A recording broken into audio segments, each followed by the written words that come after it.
Victoria ਵਿੱਚ ਪ੍ਰਧਾਨ ਮੰਤਰੀ ਜਸਟਿਨ ਟਰੂਡੋ ਨੇ ਬਜਟ 2022 ਦੇ ਨਿਵੇਸ਼ਾਂ ਤੇ ਇਲੈਕਟ੍ਰਿਕ ਵਾਹਨਾਂ ਦੇ ਬੁਨਿਆਦੀ ਢਾਂਚੇ ਲਈ ਪ੍ਰੋਤਸਾਹਨ ਨੂੰ ਉਜਾਗਰ ਕੀਤਾ ਹੈ।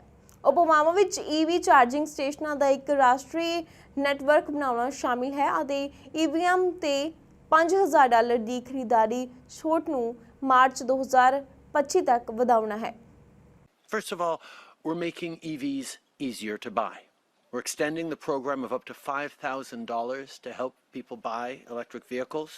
We're bringing in new mandatory sales targets of 20% by 2026, 60% by 2030, on the way to 100% by 2035. We're also going to make EVs easier to charge. We're building a national network of chargers on top of the thousands already installed or under construction. We know we need to cut emissions. We know we need to reduce pollution. But one of the best ways of doing that is to get more clean cars on the road. As Laurie and David were telling me, their EV works great and is much cheaper to power than their gas car. Too often, though, electric vehicles aren't in reach. So we're making smart, targeted investments to change that.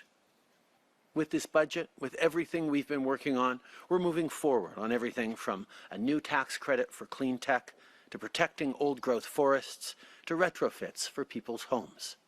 This budget and the emissions reduction plan of the week before is about real results for people like Laurie and David, and especially Alexandria.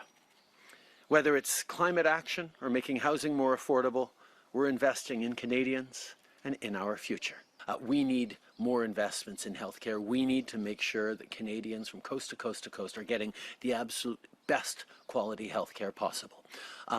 During the pandemic, the federal government stepped up with close to $69 billion new spending on healthcare related. Much of it transfers to the provinces to be able to get through this health crisis that was the pandemic. But we know that there is a need for more long-term structural spending to go at some of the deep challenges faced by Canadians across the country in accessing top quality healthcare. That's why we're engaged in conversations with the Council of the Federation, specifically with Premier Horgan, to try and talk about how we can really make sure that money invested in healthcare from the federal government, because we are very clear there will be significantly more money from the federal government into healthcare.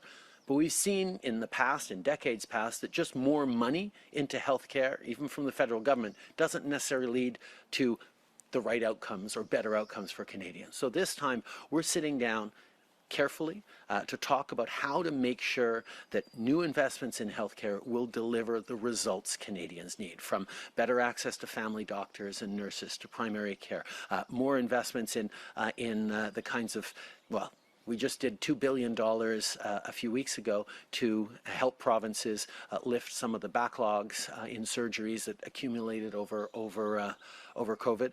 So we're working hand in hand. There will be more money for healthcare. We just need to, all of us, work together to make sure that it actually delivers results for Canadians.